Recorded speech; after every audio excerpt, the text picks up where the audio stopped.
ಮದುವೆ ಮುಗ್ದ ಕೆಲವೇ ಗಂಟೆಗಳಲ್ಲಿ ಅವಳನ್ನ ಆ ದೊಡ್ಡ ಅರಮನೆ ಥರದ ಮನೆಗೆ ಕರೆದುಕೊಂಡು ಬಂದ್ರು.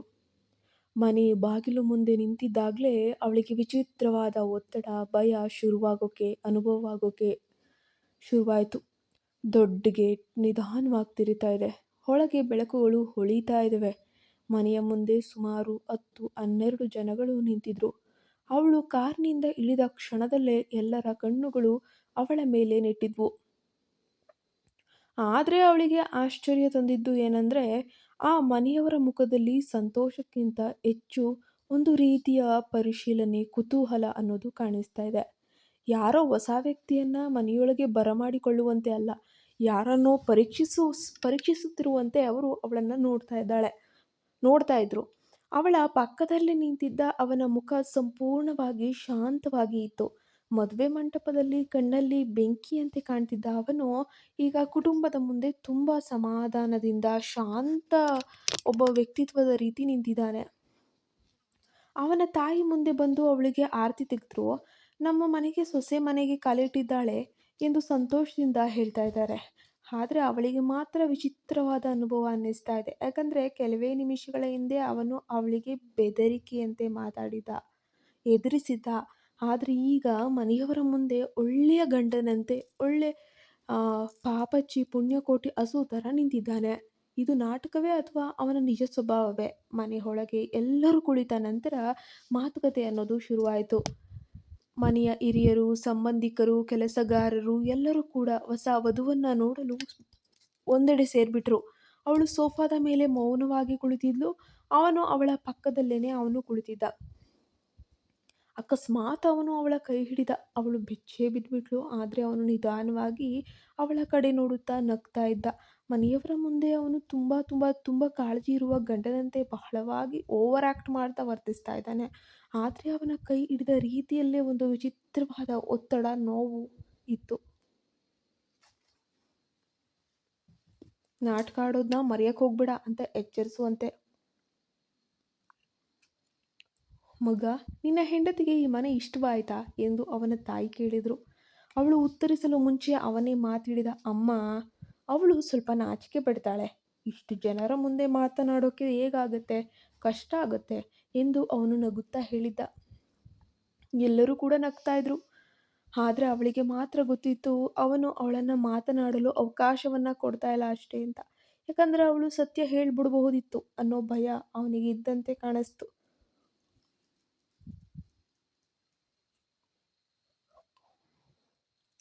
ಸ್ವಲ್ಪ ಸಮಯದ ನಂತರ ಮನೆಯ ದೊಡ್ಡವರು ಹೇಳಿದ್ರು, ಇವತ್ತು ಸಾಕು, ಹೊಸ ಜೋಡಿಗೆ ವಿಶ್ರಾಂತಿ ಕೊಡೋಣ. ಆ ಮಾತು ಕೇಳಿದ ಕ್ಷಣದಲ್ಲೇ ಅವಳ ಹೃದಯದ ಬಡಿತ ಅನ್ನೋದು ವೇಗವಾಗಿ ಜಾಸ್ತಿ ಆಯಿತು. ಏಕೆಂದರೆ ಎಲ್ಲರೂ ಹೇಳ್ತಾ ಇರೋದು ಒಂದೇ. ಎಲ್ಲರ ಮುಖದಲ್ಲೂ ನಾಚಿಕೆ, ಒಂದು ರೀತಿಯ ಸಂತೋಷ. ಇವತ್ತು ಅವರ ಮೊದಲ ರಾತ್ರಿ. ಮನೆಯ ಕೆಲಸದಾಳುಗಳು ಅವಳನ್ನು ಮೇಲಿನ ಮಹಡಿಯ ಒಂದು ದೊಡ್ಡ ಕೊಠಡಿಗೆ ಕರ್ಕೊಂಡು ಹೋಗ್ತಾ ಇದ್ದಾರೆ. ಆ ಕೊಠಡಿ ಸಂಪೂರ್ಣವಾಗಿ ಹೂಗಳಿಂದ ಅಲಂಕರಿಸಲಾಗಿತ್ತು. ಹಾಸಿಗೆಯ ಮೇಲೆ ಕೆಂಪು ಹೂಗಳು ಚದುರಿಸಿದ್ವು. ಮೇಣದ ದೀಪಗಳು ಹೊಳಿತಾ ಇದ್ವು. ನೋಡಿದವರಿಗೆ ಇದು ಕನಸಿನಂತಿರುವಂತಹ ಫಸ್ಟ್ ನೈಟೇ ಆಗಿತ್ತು. ಆ ರೂಮ್ ಅಂತೂ ಅದ್ಭುತವಾಗಿತ್ತು. ಆದರೆ ಅವಳಿಗೆ ಮಾತ್ರ ಅದು ಒಂದು ರೀತಿ ಯುದ್ಧ ಭೂಮಿಯಂತೆ ಕಾಣಿಸ್ತಾ ಇತ್ತು. ಏನಾಗಬಹುದು, ಏನು ಆಗಲ್ಲ, ಆಗುತ್ತೋ ಅಂದಾಜು ಕೂಡ ಅವಳಿಗೆ ಇರಲಿಲ್ಲ. ಯಾಕಂದರೆ ಅವನು ರಾಕ್ಷಸ ಸ್ವಭಾವದವನು. ಅವನಿಗೆ ಹೇಗನ್ನಿಸ್ಬೋದು, ಯಾವ ನಿರ್ಧಾರ ತಗೊಳ್ತಾನೆ ಅಂತ ಅವನಿಗೆ ಗೊತ್ತಿಲ್ಲ. ಕೆಲವು ನಿಮಿಷಗಳ ನಂತರ ಬಾಗಿಲು ನಿಧಾನವಾಗಿ ತೆರೀತು. ಅವನು ಒಳಗೆ ಬರ್ತಾನೆ. ಬಾಗಿಲು ಲಾಕ್ ಆಗಿದ್ದ ಶಬ್ದ ಕೇಳಿದ ಕ್ಷಣದಲ್ಲೇ ಅವಳ ಹೃದಯ ಬಡಿತ ಇನ್ನೂ ಹೆಚ್ಚಾಯಿತು. ಕೆಲವು ಕ್ಷಣ ಇಬ್ಬರು ಮೌನವಾಗಿ ನಿಂತಿದ್ರು. ಹೊರಗೆ ಮನೆಯವರು ಅವರು ಸಂತೋಷವಾಗಿದ್ದಾರೆ ಅಂತ ಭಾವಿಸ್ತಾ ಇದ್ರು. ಆದರೆ ಕೊಠಡಿಯೊಳಗೆ ವಾತಾವರಣ ಸಂಪೂರ್ಣವಾಗಿ ವಿಭಿನ್ನವಾಗಿತ್ತು. ಅವನು ನಿಧಾನವಾಗಿ ಅವಳ ಕಡೆ ನಡೆದು ಬಂದ. ಅವಳು ಹಿಂದೆ ಸರಿದಿದ್ಲು. ಅವನು ಅಲ್ಲಿ ನಿಂತು ಸ್ವಲ್ಪ ನಗುತ್ತಾ ಹೇಳ್ತಾನೆ, ಕೆಳಗೆ ನಾವು ತುಂಬ ಚೆನ್ನಾಗಿ ನಾಟಕ ಆಡಿದ್ವಿ. ವೆರಿ ಗುಡ್, ಈಗ ನಿಜವಾಗಿ ಮಾತಾಡೋಣವಾ ಅಂತ ಹೇಳ್ತಾ. ಅವಳ ಕಣ್ಣುಗಳಲ್ಲಿ ಕೋಪ ಹೊಳಿತಾ ಇತ್ತು. ಈ ಮದುವೆ ಒಂದು ನಾಟಕ ಅಂತ ನಿಮಗೆ ಗೊತ್ತಿದ್ರೂ ಕೂಡ ಯಾಕೆ ಈ ರೀತಿ ಮಾಡ್ತಾ ಇದ್ದೀರಾ ಎಂದು ಅವಳು ಕೇಳಿದ್ಲು. ಅವನು ಸ್ವಲ್ಪ ಸಮಯ ಅವಳನ್ನೇ ನೋಡ್ತಾ ಇದ್ದ, ದುರುಗುಟ್ಕೊಂಡು. ನಂತರ ಅವನು ನಿಧಾನವಾಗಿ ಹೇಳಕ್ಕೆ ಶುರು ಮಾಡ್ತಾನೆ, ಯಾಕಂದರೆ ಈ ಮನೆಯವರಿಗೆ ಸಂತೋಷ ಬೇಕು ಮತ್ತು ನನಗೆ ಪ್ರತೀಕಾರ ಬೇಕು. ಆ ಮಾತು ಕೇಳಿದ ಕ್ಷಣದಲ್ಲೇ ಅವಳಿಗೆ ಒಂದು ವಿಷಯ ತುಂಬ ಚೆನ್ನಾಗಿ ಸ್ಪಷ್ಟ ಆಗೋಯಿತು. ಇವನಿಗೆ ಹೆಂಡತಿ ಬೇಡ ಅನ್ನೋದು. ಈ ವ್ಯಕ್ತಿ ಮನೆಯವರ ಮುಂದೆ ಒಳ್ಳೆಯ ಮಗ ಮತ್ತು ಒಳ್ಳೆಯ ಗಂಡನಂತೆ ಕಾಣಬಹುದು. ಆದರೆ ಒಳಗೆ ಅವನು ಸಂಪೂರ್ಣ ವಿಭಿನ್ನ ವ್ಯಕ್ತಿ. ಇವನು ಮುಖವಾಡ ಹಾಕಿ ಬದುಕ್ತಾ ಇರುವಂತಹ ಮನುಷ್ಯ. ಅವಳು ಇನ್ನೂ ಉತ್ತರಿಸುವ ಮುಂಚೆ ಅವನು ಹತ್ತಿರ ಬಂದು ನಿಧಾನವಾಗಿ ಹೇಳ್ತಾನೆ, ಭಯಪಡಬೇಡ, ಇವತ್ತು ನಾನು ನಿನ್ನನ್ನು ಸ್ಪರ್ಶಿಸೋದಿಲ್ಲ. ಅವಳು ಆಶ್ಚರ್ಯದಿಂದ ಅವನತ್ತ ನೋಡಿದ್ಲು. ಅವನು ಮುಂದುವರಿಸ್ದ, ಏಕೆಂದರೆ ನಮ್ಮ ಕತೆ ಇನ್ನೂ ಶುರುವಾಗೇ ಇಲ್ಲ. ಆ ಮಾತು ಕೇಳಿದ ಕ್ಷಣದಲ್ಲಿ ಅವಳಿಗೆ ಸಂಪೂರ್ಣವಾಗಿ ಅರ್ಥವಾಗಿತ್ತು, ಈ ಮದುವೆ ಕೇವಲ ಒಂದು ಸಂಬಂಧ ಅಲ್ಲ, ಇದು ಒಂದು ಆಟ ಅಂತ. ಮತ್ತು ಆ ಆಟದಲ್ಲಿ ಯಾರು ಗೆಲ್ತಾರೆ ಯಾರು ಸೋಲ್ತಾರೆ ಯಾರಿಗೂ ಕೂಡ ಅಂದಾಜಿಲ್ಲ. ಅದು ಇನ್ನು ಯಾರಿಗೂ ಕೂಡ ಗೊತ್ತಿಲ್ಲ. ಆ ರಾತ್ರಿ ಆ ಅರಮನೆಯ ಮೇಲ್ಮಹಡಿಯಲ್ಲಿ ಇದ್ದ ಕೊಠಡಿ ಸಂಪೂರ್ಣವಾಗಿ ಹೂಗಳಿಂದ ಅಲಂಕರಿಸಲಾಗಿತ್ತು. ಆ ರೂಮಿನ ತುಂಬ ಬರೀ ಮಲ್ಲಿಗೆಯ ಸುವಾಸನೆ. ಕೆಂಪು ಗುಲಾಬಿ ಹೂಗಳು ಹಾಸಿಗೆ ಮೇಲೆ ಒಳ್ಳೆ ಚಪ್ಪರದ ರೀತಿ ಹಾಸಿದ್ವು. ಮೇಣದ ದೀಪಗಳ ಬೆಳಕು ಕೊಠಡಿಯನ್ನು ಮೃದುವಾಗಿ ಹೊಳಿಸ್ತಾ ಇತ್ತು. ಹೊರಗೆ ನೋಡಿದರೆ ಇದು ಹೊಸ ದಂಪತಿಯ ಕನಸಿನ ಮೊದಲ ರಾತ್ರಿ ಎನಿಸುವಂತೆ. ಯಾರೋ ಅದೃಷ್ಟ ಮಾಡಿದವರಿಗೆ ಮಾತ್ರ ಇಂತಹ ಅದ್ಭುತವಾದ ಒಂದು ವಾತಾವರಣ ಸೃಷ್ಟಿಯಾಗೋಕ್ಕೆ ಸಾಧ್ಯ. ಆದರೆ ಆ ಕೊಠಡಿಯಲ್ಲಿ ನಿಂತಿದ್ದ ಅವಳ ಮನಸ್ಸಿನಲ್ಲಿ ಒಂದು ವಿಚಿತ್ರವಾದ ಒತ್ತಡ, ನೋವು, ಸಂಕಟ, ಬಾಧೆ ಜೊತೆಯಾಗಿ ನಿಂತಿತ್ತು. ಕೆಲವೇ ಗಂಟೆಗಳ ಹಿಂದೆ ಅವನ ಕಣ್ಣುಗಳಲ್ಲಿ ಕಂಡ ಕೋಪ ಅವಳಿಗೆ ಮತ್ತೆ ಮತ್ತೆ ಇನ್ನೂ ನೆನಪಾಗ್ತಾನೆ ಇತ್ತು. ಈಗ ಅದೇ ವ್ಯಕ್ತಿಯ ಜೊತೆ ಆ ರಾತ್ರಿ ಒಂದೇ ಕೊಠಡಿಯಲ್ಲಿ ಅವನ ಜೊತೆ ಇರಬೇಕಾಗಿರುವಂತಹ ಸಂದರ್ಭ ಅವಳಿಗೆ ಯಾಕೋ ಒಂದು ರೀತಿ ಅಸಹಜ ಅನಿಸೋಕೆ ಶುರುವಾಗೋಯ್ತು. ಅವಳು ಕಿಟಕಿಯ ಹತ್ತಿರ ನಿಂತು ಹೊರಗೆ ನೋಡ್ತಾ ಇದ್ಲು. ಆ ಮನೆಯೊಳಗೆ ಎಲ್ಲರೂ ಸಂತೋಷದಿಂದ ಮಾತಾಡ್ತಿರುವಾಗ ಶಬ್ದ ಕೆಳಗಿನಿಂದ ಕೇಳಿಸ್ತಾ ಇತ್ತು. ಅವರಿಗಂತೂ ಇದು ಸಾಮಾನ್ಯ ಮದುವೆಯ ರಾತ್ರಿ. ಆದರೆ ಈ ಕೊಠಡಿಯೊಳಗೆ ನಡೆಯಲಿರುವುದು ಅವರ ಕಲ್ಪನೆಗೂ ಮೀರಿತ್ತು. ಅಷ್ಟರಲ್ಲಿ ಬಾಗಿಲು ನಿಧಾನವಾಗಿ ತೆರೀತು. ಅವನು ಒಳಗೆ ಬಂದ. ಬಾಗಿಲು ಮುಚ್ಚಿದ ಶಬ್ದ ಕೇಳಿದ ಕ್ಷಣದಲ್ಲಿ ಅವಳ ಹೃದಯ ವೇಗವಾಗಿ ಬಡಿತ ಅನ್ನೋದು ಶುರು ಮಾಡುತ್ತೆ. ಅವನು ಕೆಲವು ಕ್ಷಣ ಮೌನವಾಗಿ ಅವಳನ್ನು ನೋಡ್ತಾ ನಿಂತನು. ಅವನ ಮುಖದಲ್ಲಿ ವಿಚಿತ್ರವಾದ ಶಾಂತಿ ಅನ್ನೋದು ಕಾಣಿಸ್ತಾ ಇತ್ತು. ಆದರೆ ಆ ಶಾಂತಿಯ ಹಿಂದೆ ಏನೋ ಅರ್ಥವಾಗದ ಭಾವನೆ ಅನ್ನೋದು ಅಡಗಿತ್ತು. ಅವನು ನಿಧಾನವಾಗಿ ಒಳಗೆ ನಡೆದ. ಒಂದು ಟೇಬಲ್ ಮೇಲೆ ಇಟ್ಟಿದ್ದ ಹಾಲಿನ ಗ್ಲಾಸ್ ನೋಡ್ದ. ನಂತರ ಅವಳತ್ತ ತಿರುಗಿ ನೋಡಿದ್ದ. ಕೆಳಗೆ ಎಲ್ಲರೂ ಕೂಡ ನಾವು ಈಗ ತುಂಬ ಸಂತೋಷವಾಗಿದ್ದೇವೆ ಅಂತ ಅಂದುಕೊಂಡಿದ್ದಾರೆ ಎಂದು ಅವನು ಶಾಂತವಾಗಿಯೇ ಹೇಳ್ದ. ಆ ಮಾತು ಕೇಳಿದ ಕ್ಷಣದಲ್ಲಿ ಅವಳು ಅವನತ್ತ ತಿರುಗಿ ನೋಡಿದ್ಲು. ಅವನು ಮಾತ್ರ ತಾನೇನೋ ಸಾಧಿಸಿದ್ದೀನಿ ಅನ್ನೋ ರೀತಿಯಲ್ಲಿ ಸ್ವಲ್ಪ ನಗುತ್ತಾ ಹಾಗೆ ಮುಂದುವರಿಸಿದ್ದ, ನಾಟಕ ಏನೋ ಚೆನ್ನಾಗಿ ಆಡ್ತಿದ್ಯಾ ಮನೆಯವ್ರ ಮುಂದೆ. ಅವಳ ಕಣ್ಣುಗಳಲ್ಲಿ ಕೋಪ ಅನ್ನೋದು ಹೆಚ್ಚಾಗಿ ಮಿನುಗ್ತಿತ್ತು. ನಾಟಕ ಆಡೋದು ನಾನಲ್ಲ ಎಂದು ಅವಳು ನಿಧಾನವಾಗಿ ಹೇಳಿದ್ಲು. ಈ ಮದುವೆಯೇ ನಾಟಕ. ಅವನು ಆ ಮಾತು ಕೇಳಿ ಕ್ಷಣಕಾಲ ಮೌನವಾಗಿ ನಿಂತುಬಿಟ್ಟ. ನಂತರ ನಿಧಾನವಾಗಿ ಅವಳತ್ತ ಬಂದನು. ಅವಳು ಸ್ವಲ್ಪ ಹಿಂದೆ ಸರಿದ್ಲು. ಅವನು ಅಲ್ಲಿ ನಿಂತು ಅವಳನ್ನು ಗಮನವಾಗಿ ನೋಡುತ್ತಾ, ಭಯ ಪಡ್ತಿದ್ಯಾ ಎಂದು ಅವನು ಕೇಳಿದ.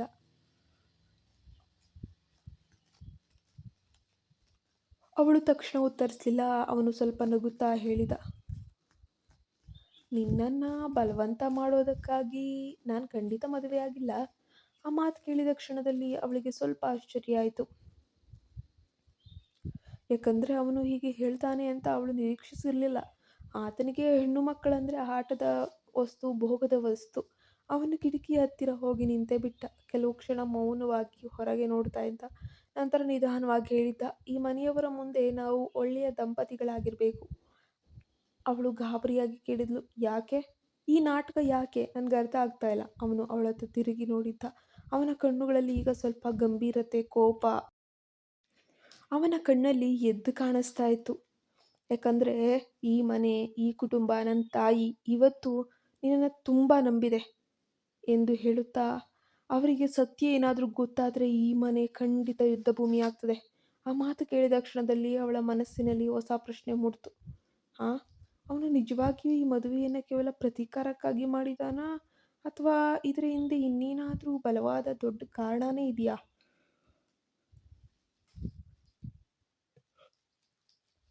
ಅವಳು ಏನಾದರೂ ಕೇಳಲು ಹೋಗುತ್ತಿದ್ದಾಗಲೇ ಕೆಳಗಿನಿಂದ ಯಾರೋ ಬಾಗಿಲನ್ನು ತಟ್ಟಕ್ಕೆ ಶುರು ಮಾಡಿದ್ರು. ಮಗ, ಎಲ್ಲವೂ ಸರಿ ಇದೆಯಾ ಎಂದು ಅವನ ತಾಯಿಯ ಧ್ವನಿ ಕೇಳಿಸ್ತಾ ಇದೆ. ಅವನು ಕ್ಷಣಕಾಲ ಅವಳತ್ತನೇ ನೋಡ್ತಾ ಇದ್ದ. ನಂತರ ನಿಧಾನವಾಗಿ ಅವಳ ಹತ್ತಿರ ಬಂದು ನಿಂತನು. ಅವಳಿಗೆ ಏನು ಮಾಡಬೇಕು ಅನ್ನೋದೇ ಅರ್ಥವಾಗಲಿಲ್ಲ. ಮುಂದಿನ ಕ್ಷಣದಲ್ಲಿ ಅವನು ಅವಳ ಭುಜದ ಮೇಲೆ ಕೈ ಇಟ್ಟು ಬಾಗಿಲನ್ನು ತೆರೆಯಲು ಹೋದನು. ಬಾಗಿಲು ತೆರೆಯುತ್ತಿದ್ದಂತೆ ಅವನ ತಾಯಿ ನಗುತ್ತಾ ಒಳಗೆ ನೋಡಿದ್ರು. ಅಯ್ಯೋ ಸಾರಿ, ನೀವಿಬ್ಬರನ್ನ ಡಿಸ್ಟರ್ಬ್ ಮಾಡಲಿಲ್ಲ ಅಲ್ವಾ ಎಂದು ಅವರು ಕೇಳಿದರು. ಅವನು ತಕ್ಷಣ ನಗುತ್ತಾ ಹೇಳಿದ್ದ, ಅಮ್ಮ, ನಾವು ಇಲ್ಲಿ ಚೆನ್ನಾಗೇ ಇದ್ದೇವೆ.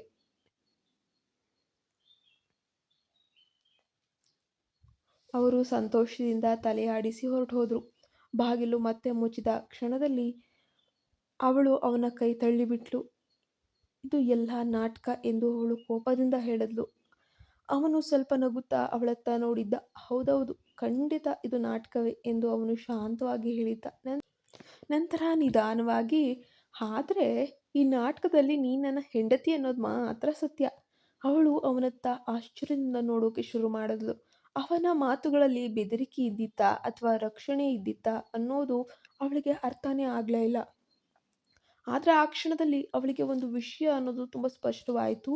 ಈ ಮನೆಯ ಮುಂದೆ ಅವರು ಪ್ರೀತಿಯ ದಂಪತಿ ಇರಬಹುದು, ಆದರೆ ಈ ಒಂದು ಕೊಠಡಿಯೊಳಗೆ ಅವರ ಕಥೆ ಇನ್ನೂ ಪ್ರಾರಂಭನೇ ಆಗಿಲ್ಲ ಅಂತ.